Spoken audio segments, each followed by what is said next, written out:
Good evening, I'm Amna Nawaz. Judy Woodruff is away. On the NewsHour tonight, COVID surge. New cases soar, breaking pandemic records across the U.S. as countries around the globe celebrate New Year's Eve. Then, Colorado's wildfires. Fueled by hurricane-force winds, the blaze leaves thousands homeless and could be the most destructive in the state's history. Also, legendary actress and beloved comedian Betty White has died, just weeks shy of her 100th birthday. And it's Friday. David Brooks and Jonathan Capehart reflect on the year in politics and democracy in America. All that and more on tonight's PBS NewsHour.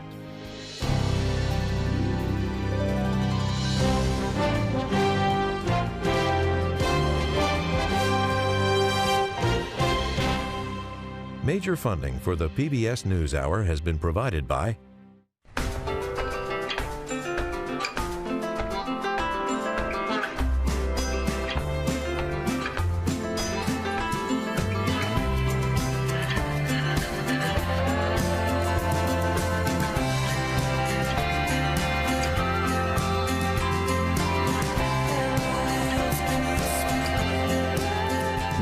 economy for 160 years. BNSF, the engine that connects us.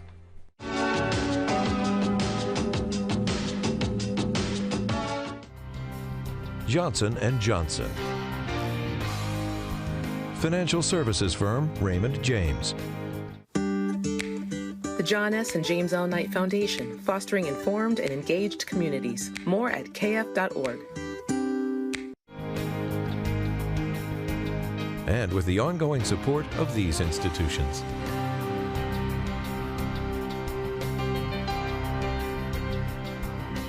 And friends of the NewsHour.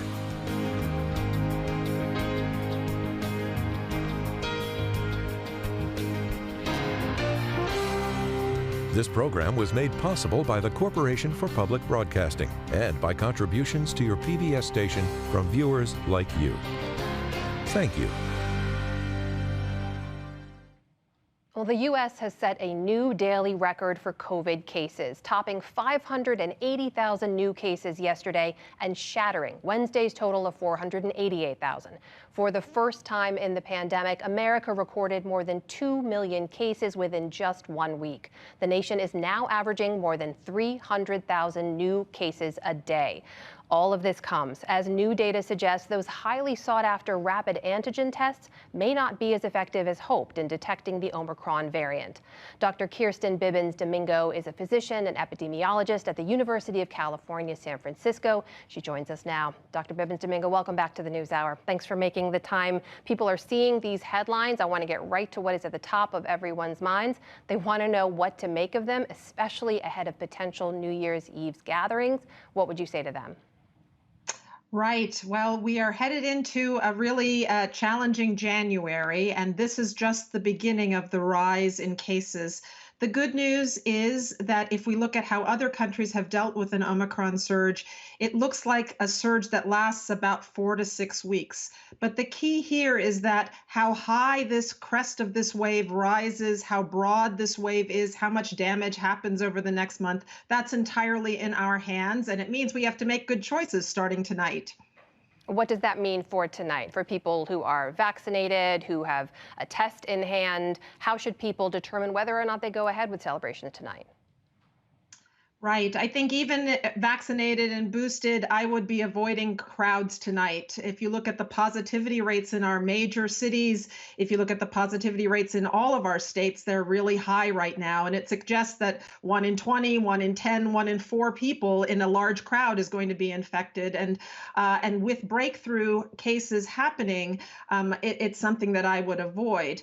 The other thing I would say, if you're vaccinated and boosted and are spending time mostly with vaccinated, boosted people, that's the best, is the mask. And high quality masks, the N95, the KN95s are going to be the best, probably something we haven't emphasized as much as we could. If you have to wear the surgical mask, having something on that's tighter fitting, a surgical mask plus a cloth mask over top can offer some additional layer of protection. But really, if you can at all alter your plans to be with a smaller crowd that's mostly vaccinated and boosted, that's the best. So masking is key to all of this, and so is testing. And there's been some new information this week from the FDA I want to get your take on. They said early data suggests that those rapid antigen tests, those at-home tests so many people are clamoring for, do detect the Omicron variant, but may have reduced sensitivity. So, doctor, what does that mean? Do they work or do they not? Right. I think the key here is that we need to see data whenever there is a new variant, and luckily the FDA and the NIH are giving us, doing the studies to help us to understand these tests. My understanding of the data that we have right now is that, in fact, this test does work, and it is a useful tool. It detects the Omicron variant. The variant is altered in a way that the test still is really can find that virus. What it can't do, though, is tell you with 100% certainty that when you get a negative test, you're not actually infectious. So the way I think about it is that if you have a positive test, if you see that line come up positive, even if it's a faint line, you have COVID, you should act like you have COVID, you should not second guess this test. If you don't have that positive line, it might mean that you're negative, but it might mean that this test is not as good as being with high certainty that you are negative for COVID. And that's where we have to be a little more cautious. But what I worry about is that the message should not be these tests are not useful. They're absolutely useful if people act on a positive test and avoid contact with others. So, Doctor, in about the minute we have left, I have to ask you, I think it's fair to say a lot of us thought this year would be the year we put the pandemic behind us, and it was not. So how should our approach to COVID change as we go into yet another pandemic year? Right. We are going to be living with this virus, but I think living with this virus means neither shutting down and being anxious and fearful all the time, nor throwing caution to the wind and just acting as if nothing matters. I think the pandemic has taught us that our own actions matter. We have to assess our own risk, but our own actions also matter for others. And we have to both individually and collectively make decisions that are going to keep ourselves and those around us healthy. These are going to evolve over time. And I think what the pandemic is teaching us is we're going to have to understand those lessons that were true at the start of the pandemic, even more true now, but doubling down on understanding how to keep ourselves and others safe as we learn to live side by side with this virus. Here's hoping everyone's doing what they can to keep themselves and everyone around them safe. That is Dr. Kirsten Bibbins Domingo from the University of California, San Francisco. Thank you so much for being with us, and Happy New Year to you. Thanks. Happy New Year.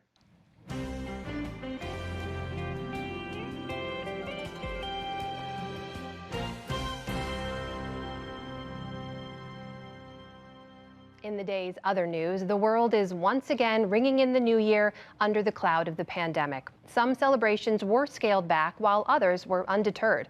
In North Korea, thousands watched fireworks along the river in Pyongyang. London's Big Ben was set to chime at midnight for the first time after 3 years of renovations. And in Australia, fireworks lit up the sky over Sydney in spite of the country recording its highest daily case numbers.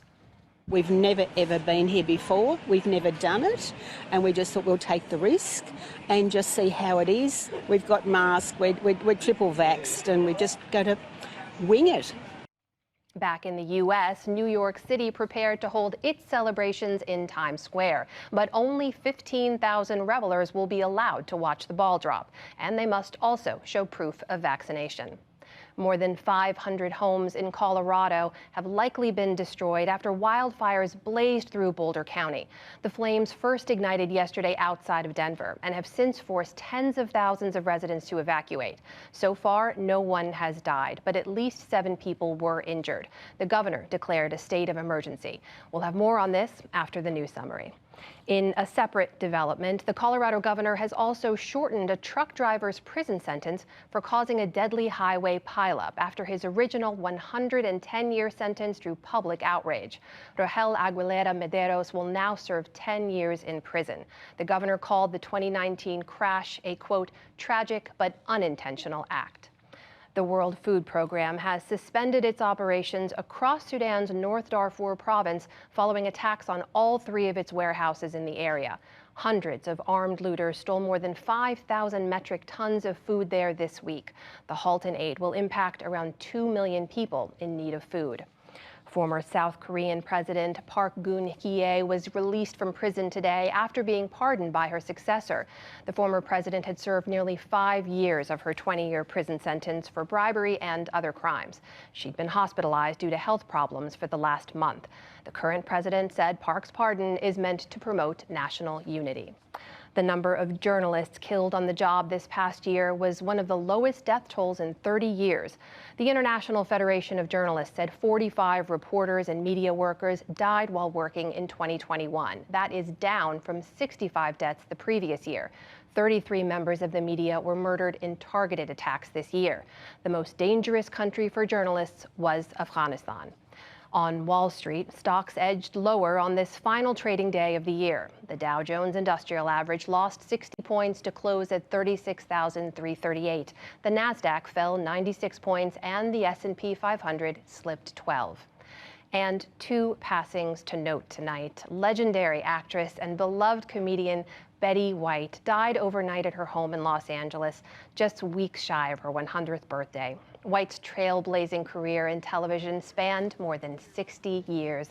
She was best known for her roles on the hit sitcoms The Golden Girls and The Mary Tyler Moore Show. We'll look back on her career later in the program. And Boston Celtics Hall of Famer Sam Jones died last night in Florida. Known for his sharpshooting, Jones won 10 NBA titles during his 12-year basketball career, rather. He was also a member of the NBA's first starting lineup to include 5 black players. Sam Jones was 88 years old.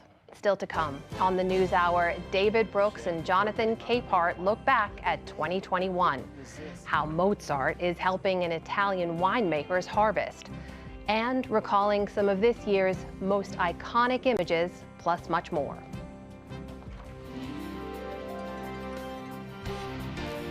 This is the PBS NewsHour from WETA Studios in Washington and in the West from the Walter Cronkite School of Journalism at Arizona State University.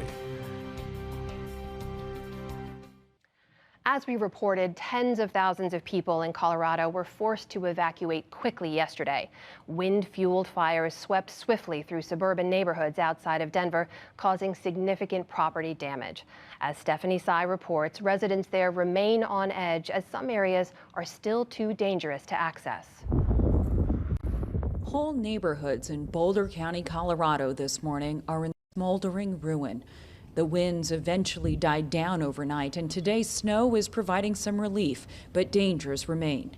I know residents want to get back to their homes as soon as possible to assess damage. In many of those neighborhoods that are currently blocked off, it's still too dangerous to return.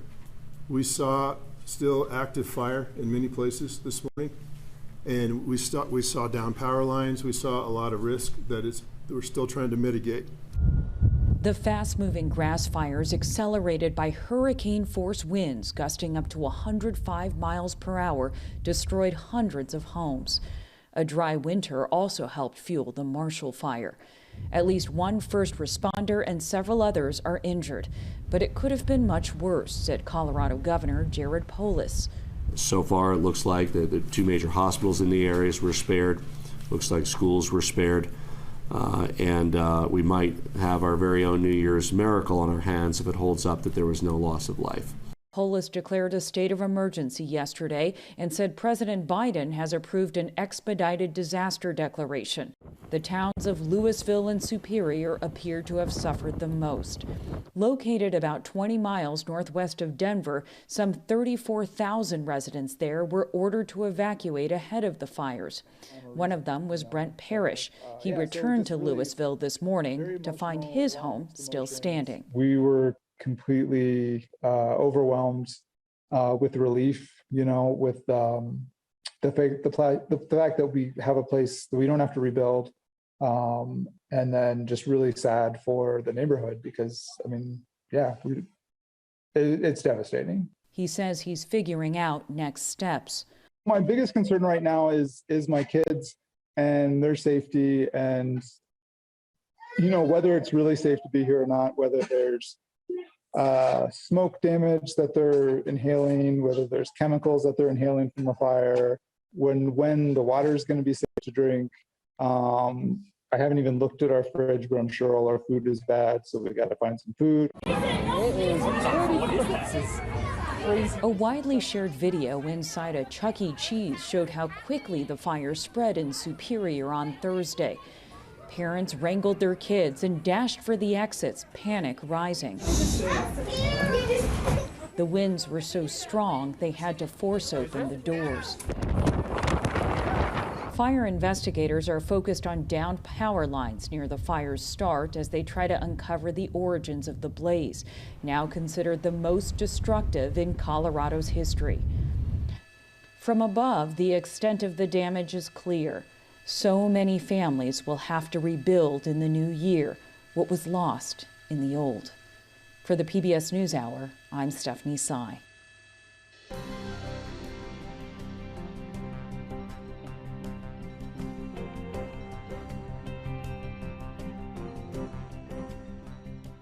Since the Taliban regained control of Afghanistan in August, the U.S. has evacuated more than 75,000 Afghans through Operation Allies Welcome.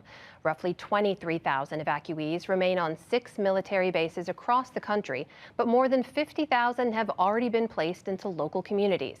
After a tumultuous journey, these refugees are now tasked with starting over and rebuilding their lives in a new country.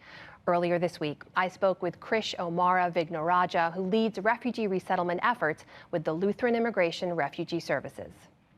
Krish, welcome to the NewsHour, and thank you for making the time. We should point out to everyone watching, anyone who arrives here has already been vetted before they come to the United States. They're housed on these U.S. military bases across the country, and then your organization steps in. So just tell me a little bit about the role that your group plays and what you do when you first come into contact with these arriving Afghans. Sure. So LIRS is one of the 9 resettlement agencies that work with the State Department. We are there from beginning to end, meaning we pick these individuals up from the airport. We find them affordable housing that they move into. With the help of volunteers, we will actually even furnish that housing with some modest furniture, stock the refrigerator with culturally familiar foods. We'll help enroll their kids in public schools, try to connect them to community-based resources, basically be there on those during those first few days to meet their basic necessities. But in the immediate term, it's also making sure that we can find them a job. So many of them come here eager to start contributing. And so we try to help with a range of services. Krish, how big an operation is this in terms of people and resources? We're talking about tens of thousands of people who just left under emergency evacuation and arriving here, with basically nothing but the clothes on their back. It is a truly historic effort. I think the last time we saw this scale of an operation was when we resettled 130,000 Vietnamese in about the span of a year. Here we have about 70,000 who are leaving these military bases and coming to communities all across the country. I think what contributes to the historic part of this effort is that the resettlement infrastructure is coming off of 4 years where it was decimated. We had more than 100 offices across the network that were closed, shuttered. And so we are rebuilding at a time when tens of thousands are coming and need our help. And so case managers are serving the number that they would have served in a year in a week. So, Krish, everyone saw those haunting images during the evacuation, right? People handing babies over the airport wall, people clinging to planes as they took off. Tell us a little bit more about the people who did make it.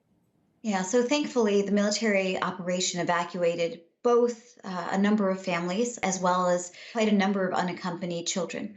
So these are families who served alongside the military. They worked at the U.S. Embassy. They may have served a development NGO in Afghanistan. In terms of the children, we're talking about 1,200 children who came. The vast majority do have a parent or guardian here in the U.S. who will serve as a sponsor, but there are a couple hundred children who are still in our care and custody. And so they will face the legal limbo because they are not coming in as unaccompanied refugee minors. So they have to go into the asylum program. The complexity here is that they have experienced more trauma than I've ever seen with unaccompanied children. The trauma of leaving Afghanistan, the trauma of what was a treacherous and uncertain journey, and then the trauma of not knowing whether they will actually get legal relief. And so that instability, it just makes their healing process delayed. You know, like any newly arriving population, there's always some element here in America that greets them with hostility. This is sort of the history of this country, and this group is no exception. We've seen a number of people on the far right talking about terrorism and saying America is full, there's no room for refugees. How worried are you about threats to these Afghan families? The truth is, they are fleeing terrorism. They are fleeing risk threats that were directly made to them and their families. And so, we are still seeing people who are fear-mongering, but by and large, we have seen so many political leaders even who've said, we want to help. This is who we are as a nation. It's not just the right thing to do, but of course the smart thing to do. So many employers who are saying now is the time to welcome these Afghans because we are desperately in need of the talent that they represent. So Secretary of State Antony Blinken recently visited one of your facilities here in Virginia. He is among those who said that the U.S. will continue to have a commitment to Afghans who were left behind. We know thousands who worked with the U.S.-led effort there over 20 years. What do you think that the U.S. owes to those Afghans? We know that conservatively there are at least 200,000, more likely 250,000, who are still in harm's way. What we've stressed to Secretary Blinken and the rest of the government is that though our military presence has ended, our mission has not. And we've got to make sure that whether it is protecting those at-risk Afghans, protecting women and girls, we're trying to make sure that we continue to have a strong presence in Afghanistan. That is Krish O'Mara Vignarajah, President and CEO of Lutheran Immigration Refugee Services. Thank you so much for being with us. Thanks for having me.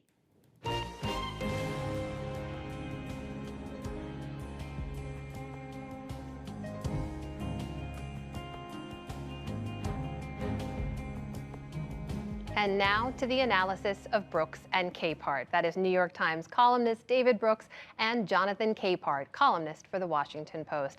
Gentlemen, good to see you. Let's have a pretty big discussion here on this final conversation in 2021. I want to talk more broadly about the state of democracy. I know we've talked about it over the last year, but there's really no bigger story, I think, in 2021, and maybe no bigger question going into 2022. So David, I'll start with you because, as you know, our year began with an attack on the U.S. Capitol, the largest attack in over 200 years. And when you look at the numbers today of where Americans are, a September poll found 30% of Americans still believe that 2020 election was stolen. The reason that we know folks turned out on January 6th in the first place. Our own October poll found nearly 40% of Americans don't trust that elections are fair. David, we're talking about foundational parts of our democracy. So when you look at those numbers, how worried are you?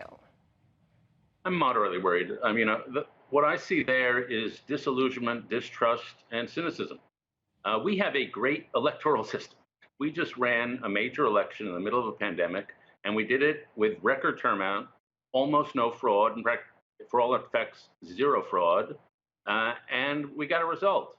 And so we have more people active and voting than ever before. We have some problems, which we can talk about later, in counting the votes and making sure the counting is secure. But the actual casting of votes, it's a pretty proud American institution. We should be a little more proud of the things that we have done well. And so when I see those votes, I see some partisans, Republicans, who think it was stolen because they're Trumpy Republicans, but also a sad sense of distrust and pervasive cynicism that actually wears down systems that are actually not failing. And that cynicism can be corrosive to a country. Jonathan, what do you see when you look at those numbers? Well, I'll answer your original question about how worried am I about our democracy, and I'm very worried. I hear what David is saying about the participation that we saw in the last election, the millions of Americans who turned out to the polls, but we can't ignore the fact that as a result of the big lie, we have poll numbers like that you just showed, but we also had state legislatures around the country pass restrictive voting laws that not only prevent people from being able to register to vote, but also go the extra length of turning what used to be independent state boards of elections into partisan bodies where the state legislature can get involved if the state legislature doesn't like the electoral result or the vote cast by the people. So the fact that we have that's happening around the country is what gives me pause. And the last thing I'll say on this is that what makes it even worse is that one of the two major political parties in this country is aiding and abetting that effort to undermine the foundation of our democracy. David, what about that? I mean, the big lie, the idea the election was stolen, that is still pushed by arguably the most influential person in the Republican Party, and that is Donald Trump. And it is not forcefully denounced by many leaders. So in a two-party system, if one party is messaging things that undermine those foundational parts of democracy, can the system hold? Yeah, it's an open question. If you had gone back to Republicans in 2015 and told them what Republicans would be doing in 2021, they would be shocked. And so this is a party that has slid down the toilet. I don't know how else to say it. And so that is a real problem. My alarm is I cut Jonathan's alarm in half just on this voting rights issue. The Republicans are trying to restrict voting. Given the history of their country, that just reeks. Some of the things they're trying to do, like voter ID laws, are phenomenally popular. 80% of Americans support them. But then the crucial thing to be said about the restrictions on the voting is that voting restrictions don't restrict voting. This has been studied, and we've talked about this in the show in the past, over and over again by academics. They find when states tighten voting restrictions, voter turnout is the same. When they loosen voting restrictions, turnout is the same. Voters vote. And so I'm less alarmed by that than the second thing that Jonathan said, which is the state legislatures taking over after the votes are counted. And for that to be really problematic, it would have to happen in a purple state. There would have to be a Republican state legislature powerful enough to basically politicize the system in the sort of state Joe Biden would carry. If they do that, then we have a real problem in our democracy. David, just to put a finer point on that, for anyone not tracking over the last year, there have been massive efforts to restrict voting at the state level across the country in 2021, right? More than we have seen in modern history. And when you look at the numbers, according to the Brennan Center, between January 1st and December 7th, there are at least 19 states that passed 34 laws restricting access to voting. Heading into the next year, into 2022, 13 states will be considering bills that restrict voting access. At the same time, we also know 25 states enacted new voter protections in 2021. So, Jonathan, I'll ask you about, that's at the state level, but at the federal level, if the government cannot or does not codify voting access, what do you worry may happen? This goes back to my original question, my original answer, and that is I fear for our democracy. We saw with Shelby v. Holder, sort of the gutting of the Voting Rights Act almost immediately after the Supreme Court decision was handed down. States, particularly southern states, moved very quickly to institute voter restrictions. And so if the federal government, if Congress cannot find its way to passing the John Lewis Voting Rights Advancement Act or the Freedom to Vote Act, I think is the last iteration of the other voting rights bill. And I've been a long-time advocate of do away with the filibuster in order for those pieces of legislation to get through Congress and deal with the consequences later. Because if the right to vote is undermined, if the right to vote is diminished in a way that allows for a party to overturn the will of the people, then any of those consequences that could come from doing away with the filibuster will pale in comparison. That's how dire I think the situation is. And call me alarmist, but I'd rather be alarmist than complacent. David, what would you say to that? I know you said we haven't seen them have the impact those voter restriction laws intended to in the past, but do we wait for them to have an impact, or should protections go into place now? Well, states change their voter rules all the time. And so we have studied this. And as reporters, we just have to report the evidence. And the evidence from study after study after study is that voting restrictions don't restrict voting. And so that doesn't mean we say what is happening is fine. It just means we mitigate some of our alarm. Now, again, this is where I join Jonathan in the alarm, and that's what's happened after votes. And to me, there's a reform of the Electoral Count Act, which was put in, I don't know, over a century ago to make sure that after the votes are cast, they're counted properly, the vice president has a proper role, the state legislatures don't overstep their authority. And if there's one thing we learned from January 6th, is we've got some severe holes in the way we count votes.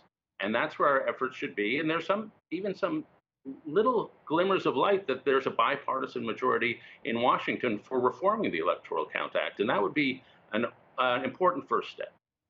I'm sure, I know we will continue to cover all of these issues into the new year as well. But while I have you on this last day of 2021, David, I have to ask, when you look ahead to the new year, where are you watching? What are you following? Are you carrying hope into this next year? Well, you know, man, blissful optimism. And so in May of 2020, I was looking forward to a summer of joy. And that didn't happen. And, you know, I was shocked to learn today that more Americans died of COVID in 2021 than in 2020. So 2021 was a rough year. But I'm looking forward to a summer where it's not going away, but where we learn to live and breathe again, where we learn to go to concerts again. Where we have big meetings and we don't have to be vaguely paranoid as we're hanging around each other in bars. And so that's just what I'm looking for. It's a simple hedonistic wish, but I'm going with hedonism in 2022. Jonathan, what about you? Well, I'm not going to go that far, but I do share David's response, because my response was also, I'm hopeful about the pandemic. I'm hopeful in this regard that we will learn how to live with this pandemic in ways that allow us to be with each other again, to do all the things that David said. Even if you want to be hedonistic about it, great. But at least we won't be living in a defensive crouch, afraid to go out of our homes, afraid to be with our friends and family, afraid to be with other people for fear of catching this deadly virus. So that's what makes me hopeful.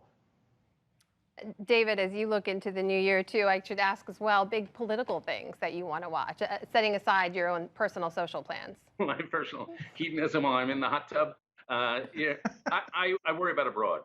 We've had an easy time in foreign policy over the last few years, and we've been blessed by not having major international disasters. I worry about Russia and Ukraine quite a lot. I worry about that China is a lot less stable than it seems, or that China gets into a conflict with Taiwan or somebody else in the Pacific. I worry about the Middle East. Somehow, I just have the gut sense that the sweet ride, but for the most part, that we've had internationally, we're pushing our luck on it. Jonathan, what about you? I'm paying attention to the January 6th Select Committee. I think that all through December, they've been ramping up with the subpoenas, with the invitations to voluntarily testify to sitting members of Congress. Next year, we're going to see public hearings, televised hearings. We could very well see subpoenas of sitting members of Congress, and watching those sitting members of Congress defy subpoenas. And so the January 6th Select Committee is going down uncharted territory, but it is territory that needs to be forged. They are looking into an attack not only on Congress, but on our democracy and its investigation and its findings. The investigation needs to go forward. The findings need to be made public, and the people who are found culpable need to be held accountable. I'm certain we're going to hear a lot more on all of those topics from both of you. I, for one, am looking forward to seeing you both in person in the new year. So here's hoping that happens very soon. Until then, please stay safe. Thank you so much. Happy New Year to both of you. Happy New Year. Happy New Year to you.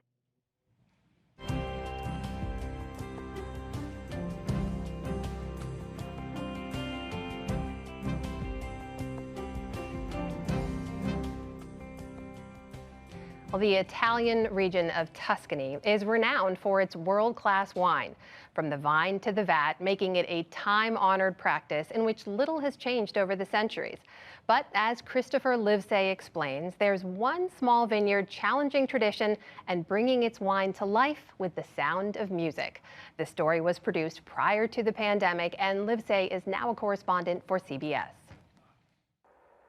In the rolling hills of Montalcino, Tuscany, a harmonious combination of temperate climate and fertile soil has long helped create some of the finest wines in the world.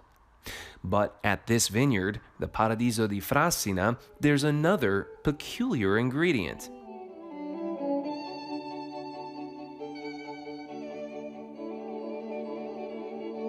For 7 days a week and 24 hours a day, these Sangiovese grapes are fed a steady diet of Mozart. The man behind this unorthodox approach is owner Carlo Cignozzi, a former musician. I knew that music provides energy to the human soul. People need it to thrive. Plants are the same. But could Mozart's Divertimento in D really produce a Bacchanalia? Cignozzi says the vines closest to the speakers produce the juiciest grapes and the greenest leaves. He doesn't have to use much fertilizer or any pesticides. Mozart, he says, drives away the pests. Crickets mate on the vine. That's why they make that sound. It's their mating call. Yeah, tell me about this. I mean, why does the music scare away the crickets? Because the cricket sings a serenade. I'm here, my love, I'm coming. But if Mozart music is playing, the female can't hear it. So they leave and go somewhere more quiet, to my neighbor's vineyard instead. The same thing happens with birds and wild boars that would otherwise eat my grapes. Mozart wine. That sounds like a nice idea, but is it a gimmick? Well, now some researchers say there may be some veritas in that eccentric viticulture. Scientists at the CREA Research Laboratory in Tuscany are trying to verify some of those claims. Prior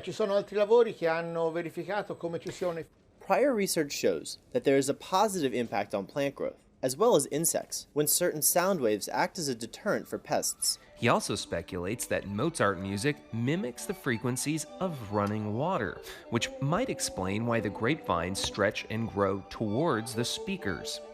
Now, Storchi and his team are trying to verify yet another potential benefit. Yes, now I'm going to cut a leaf.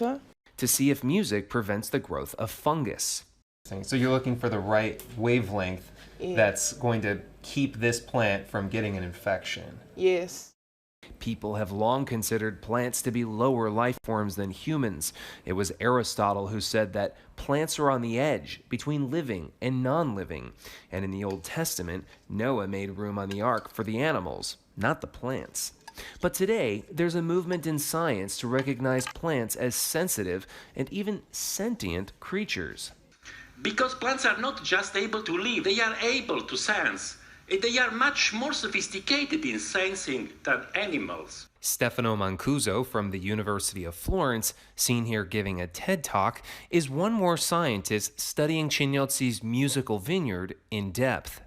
And they are also able to show and to exhibit such a wonderful and complex behavior that can be described just with the term of intelligence. Of course, there are skeptics. Does anyone ever call you crazy? Nessuno ti ha mai detto, ma sei matto? Sí. Sure, the Italians are the worst. It's like hitting a wall.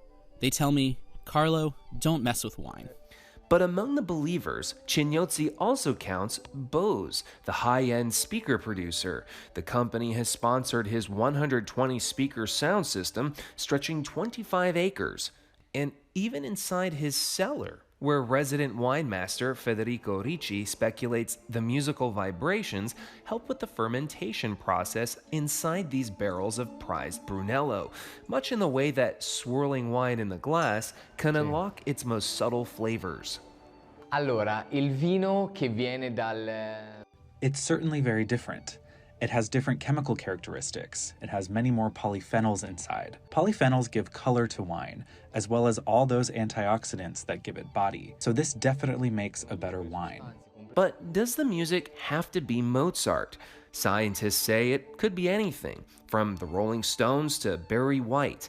But Chignozzi disagrees. He can't get enough of Mozart. Gregorian song. I've tried a variety, like Gregorian chants. But for me, Mozart is the composer of nature. It's the most geometric, the most profound, the most cheerful, yet the most mysterious. Such is Mozart. Such is my wine as well. For the PBS NewsHour, I'm Christopher Livesay in Montalcino, Tuscany.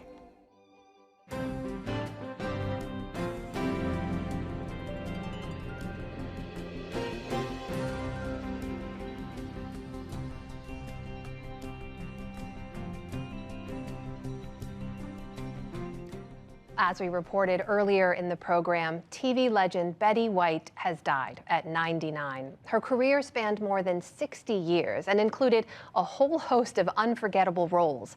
NPR TV critic Eric Deggans joins me now to talk about White's legacy and her role in making sitcoms appointment viewing. Eric, welcome back to the NewsHour. Always good to see you. Betty White did it all, right? She did talk shows and sitcoms and movies and hosting. It's not fair to ask this question because you can't cover 6 decades in one answer, but what stands out to you over that decades-long career? Well, a few things stand out to me. Number one, she was someone she was old school showbiz in the sense that she did everything, and she did everything and made it look effortless. So when she was starring in radio, when she was a queen on game shows, she was a great panelist on game shows, and then she transitioned to sitcoms, and she even produced her own talk show. NBC asked her to co-host the Today Show many, many years ago. She didn't want to move to New York, so Barbara Walters got that job. I mean, she did so many things. And then later in her life, she transitioned to doing commercials and, sort of being the saucy grandma kind of character. So she did so many things well. And then in her private life, she was also an advocate against animal cruelty and for animal rights. And someone who always seemed to be on the right side of issues, even when she was starting her TV career and she was hosting a show and she had a black performer on the show, and Southern states pressured her, Southern TV stations pressured her to drop that black performer. She refused to do so, and in fact gave him more screen time. So Eric, I, like millions of others, came to love her as Rose on The Golden Girls, but do you have a favorite Betty White role? My favorite role of hers was as Betty White later in her career. She developed this ability to poke fun at what people expected her to be because of her age, but she was still very sharp, very relevant, willing to poke fun at what people expected of her as an octogenarian. And I thought I really loved that part of her career. I loved seeing her host Saturday Night Live in her late 80s. After a public campaign from people on Facebook to push the show into having her as a guest host. And so I really, she does a great Snickers commercial for the Super Bowl. I really enjoyed that part of her life, even though she did, of course, many, many great things before that. Yeah, Eric, entertainment is such an age-conscious industry, especially for women, and Betty White really embraced her age. In fact, I want to share with you one thing she told the AP in a recent interview. She said, "Don't try to be young. Just open your mind, stay interested in stuff. There's so many things I won't live long enough to find out about, but I'm still curious about them." I wonder what you think it was about Betty White that helped her to find generation after generation of new fans. What I think was great about Betty White is that she was smart and talented, and I think she also understood how to find the funny in whatever she was doing, whenever she was doing it. So when she was on the Mary Tyler Moore Show, she was playing a character who was sweet on the surface, but when you got to know her off camera, was very cynical and aggressive. And then when she was on Golden Girls, she played a character that was more naive and open-hearted. And then when she was on Hot in Cleveland, she played a character that was kind of like the saucy grandma who had this, secret life of, raising all kinds of heck that you never, thought that she would be involved in. And she always found a way to make those things funny and involved with the times and figure out how to present herself in a way that would be really entertaining to people and that they would also find really appealing. And that is something that's not easy to do, especially over a 60-year career. It's just amazing how much she achieved. That is NPR's Eric Deggans, helping us remember the life and legacy of Betty White. Eric, thank you so much for your time. Thank you for having me.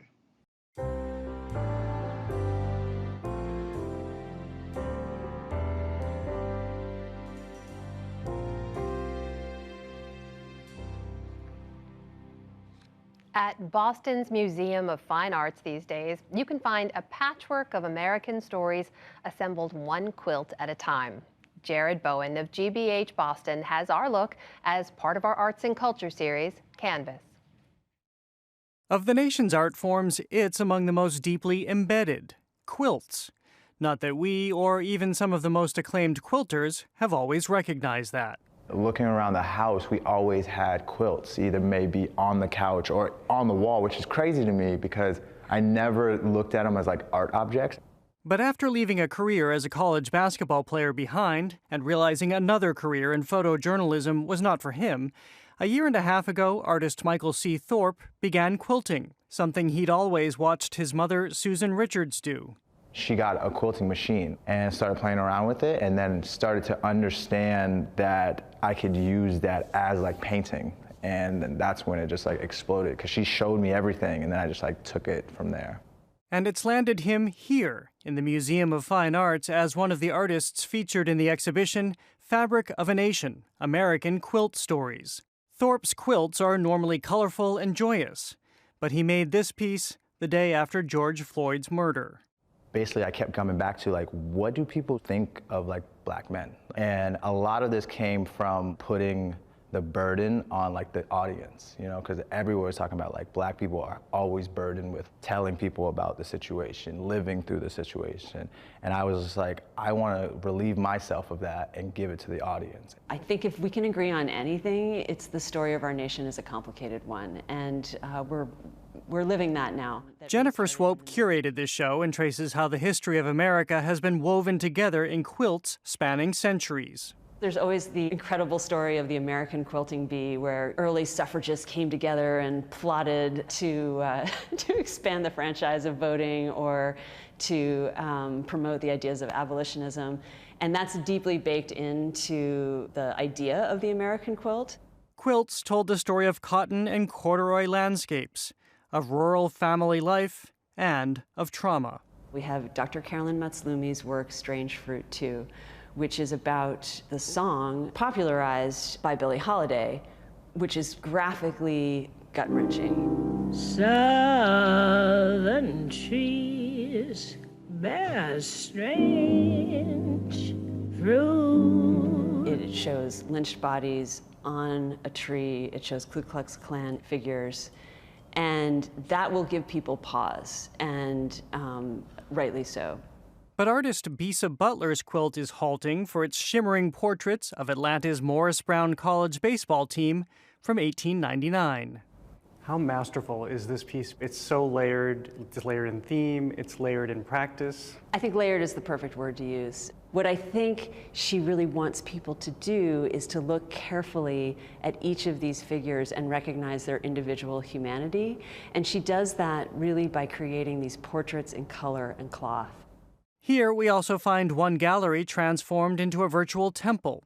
It features the only known surviving quilts by Harriet Powers, side by side for the first time. She's an icon. What she was able to achieve is astounding. A former enslaved woman, Powers is considered the mother of African American quilting. She renders life lessons in this pictorial quilt from the late 1890s. But it was her Bible quilt, sewn a decade earlier, that made Powers a sensation after it was exhibited in an Atlanta fair visited by nearly 1 million people, including then-President Grover Cleveland. These were the offsprings of her brain, as she described them, and they were precious to her, and she brought such deep thinking, like her whole cosmology is part of those works of art. There's nothing unplanned, not deliberate about these two pieces. As a strong tradition of quilting bees reminds us, quilts are commonly communal efforts. Gee's Bend is an Alabama community that's taken on nearly mythical proportions for a quilting tradition that has passed from generation to generation since the 19th century. Aesthetically, the quilts of Gee's Bend are incredibly special. People have described the quilt as the product of what we might think of as a school of art, in a sense that it was a tight community. Community prevails in these works, even for artists like Thorpe, who work independently. It takes a village to like make anything, and literally every piece of fabric I get may come from my aunt's quilt shop, may come from just like a local fabric store, but it takes all these people, everybody's like contributing to it. It feels like there's like a community behind me, because I couldn't do it without my mom, without my family, without all these people that make these amazing fabrics that I use. Allowing for stitches that in time render the fabric of a nation. For the PBS NewsHour, I'm Jared Bowen in Boston.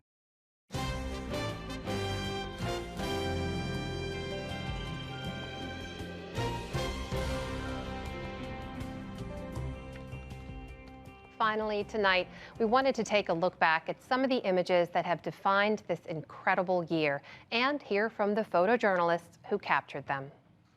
My name is Mario Tama. I'm a staff photographer with Getty Images. This year, I covered COVID impacts in Southern California, Louisiana, and Brazil. My name is Marcus Yam. I'm a foreign correspondent and photojournalist for the Los Angeles Times. I was in Kabul during the fall of Afghanistan. Little did I know I would see, the swift change of power. My name is Justin Sullivan. I'm a staff photographer with Getty Images. I'm based in San Francisco. This year was a busy year for me. I covered a lot of stories that revolved around the drought that's happening in the Western United States, and also a lot of wildfires. My name is Leah Millis. I'm a senior photographer for Thomson Reuters. I cover politics, breaking news, feature stories, other things around the world. So my name's Ashley Gilbertson. I'm a photojournalist. I live in New York City, and I'm with the photo agency called Seven. And I do a lot of work as a freelancer for the New York Times. And they said, do you want to go to Washington tomorrow? Because there's going to be this Stop the Steal rally. And we're looking for some pictures of impassioned Trump supporters and whatever else happens. And as I got to the lawn on the Capitol, behind the Capitol, I could see that there was a group of rioters now. And they were pushing and smashing a door and windows at one of the rear entrances. So I ran straight towards that. They got in. I was one of the first 20 people into the place, and I followed this crowd as they moved through the corridors. And some of them put their hands up, and they were shouting. And so I move in front to see what's going on, and I see that there is a police officer standing there, and he's shouting at them. I didn't know that he was protecting and trying to lead them somewhere else. I didn't know that he was going to take them away from the chamber, where there were still senators inside. That police officer, who we now know as Eugene Goodman, for me was the sole act of real courage that I saw. The one photo that I caught a flashbang in is a very imperfect image. Part of the exposure is kind of blown out. But I think the photo really resonates with people because it kind of captures the shock of what was going on. I remember looking around and just being in complete disbelief or shock. I could have never imagined a scene like that. Photographic coverage of what went on in Afghanistan was so important because the world saw quickly how tragic things became. In the 24 hours leading up to the Americans leaving, there are these key moments that I remember. I remember there was gunfire rattling in the air throughout the night, and it was like the Taliban had won the Super Bowl. It felt so surreal being inside that airport as they took over. And I thought that this is a new chapter in Afghanistan's history. And I remember thinking to myself, I will look back at this day and remember this for the rest of my life. Covering the wildfires in California is definitely eye-opening, and it has evolved so much over the 20 years that I have been covering them. They're much bigger now. They're much more unpredictable, dangerous. We've had wildfires in California this year that almost burned 1 million acres, which is, a first, and it's devastating. And to see towns go up in flames, people's homes go up in flames, livelihood, farms, it's heartbreaking. And, it's like, this story about drought and wildfire, it affects everyone in California, whether you like it or not. You're going to get impacted by smoke. You're going to get impacted by the fire itself. You're going to be impacted when the water runs out. It affects everyone.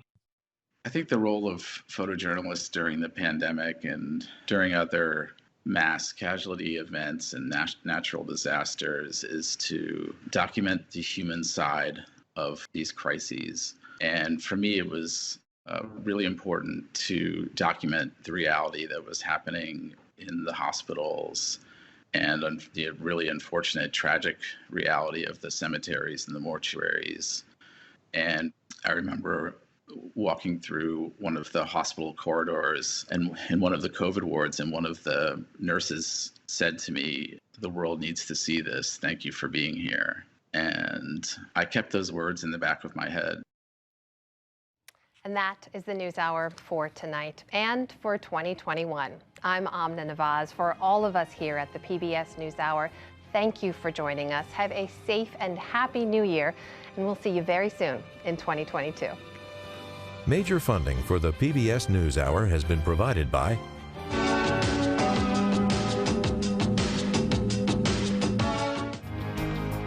Consumer Cellular, Johnson & Johnson, BNSF Railway, financial services firm Raymond James, the William and Flora Hewlett Foundation, for more than 50 years advancing ideas and supporting institutions to promote a better world at hewlett.org. Supporting social entrepreneurs and their solutions to the world's most pressing problems. SkollFoundation.org. And with the ongoing support of these institutions.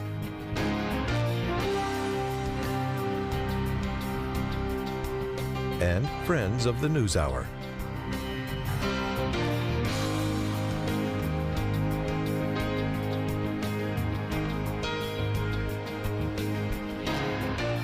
This program was made possible by the Corporation for Public Broadcasting and by contributions to your PBS station from viewers like you. Thank you.